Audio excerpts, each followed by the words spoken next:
आंध्र प्रदेश के शहर नेल्लोर में एक अस्पताल के आईसीयू में एयर कंडीशनर में शॉर्ट सर्किट के बायस अचानक आग भड़क उठी, जिसके शोले देखते ही देखते मैटरनिटी और पेडियाट्रिक वार्ड तक फैल गए। आग लगने के साथ ही बिजली की फराहमी मुनक़ता हो गई, जिसके बायस वार्ड्स अंधेरे में डूब गए और वहां मौजूद हामिला ख़वातीन और नौमौलूद बच्चों की माएँ शदीद खौफ व हर्रास का शिकार हो गई। घबराहट के आलम में कई ख़वातीन अपने बच्चों को लेकर बाहर की जानिब दौड़ पड़ी। इतला मिलते ही फायर ब्रिगेड और रेस्क्यू टीमें मौके पर पहुंच गईं और फौरी कार्रवाई करते हुए आग पर काबू पा लिया। अमले की बरवक्त कार्रवाई से बड़ा हादसा टल गया। हुक्काम के मुताबिक वाक़े में कोई जानी नुकसान नहीं हुआ, जिस पर इंतज़ामिया और लवाहिकीन ने इत्मीनान का इजहार किया। वाक़े की वजूहात जानने के लिए तहक़ीक़ात का आगाज़ कर दिया गया है। అయింది అంటే ముందుగానే వచ్చేసారంట అల్లు వీళ్ళు తెలియగానే ముందుగానే బయలుదేరేశారు. అది కూడా మొత్తం కలిపి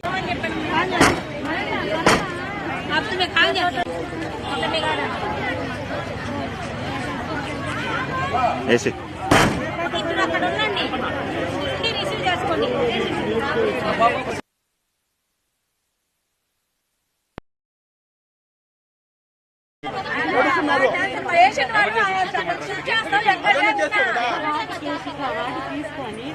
పోలీసులు కూడా వీడియో తీసుకుంటే మీ ఎవరు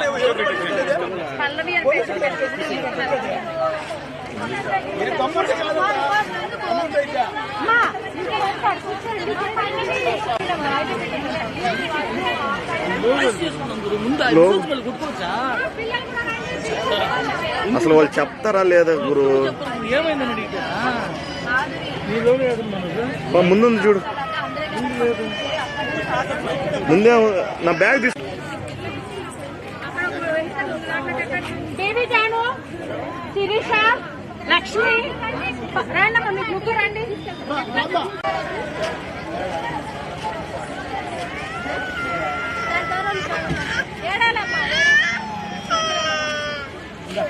గుడ్ ఈవినింగ్ అండి.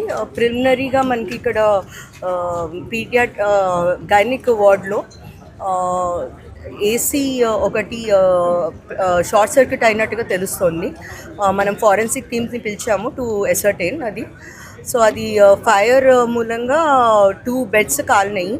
ఆ టైంలో డ్యూటీ డాక్టర్ అక్కడే ఉన్నారు ఆ వార్డ్లోనే. సో వెంటనే పేషెంట్స్ని షిఫ్ట్ చేయడం జరిగింది. ఫ్యూమ్స్ వచ్చినాయి కాబట్టి మొత్తం బిల్డింగ్ ఎలక్ట్రిసిటీ చేశారు. ప్రస్తుతానికి ఎటువంటి ప్రాణ నష్టం కూడా లేదు, ఆస్తి నష్టం కూడా ఆ 2 బెడ్లు తప్పితే ఇంకా కాలింది ఏమీ లేదు. సో బిల్డింగ్లో ఎలక్ట్రిసిటీ కూడా ఫ్యూ అవర్స్ లోపల రెస్టోర్ చేస్తున్నారు.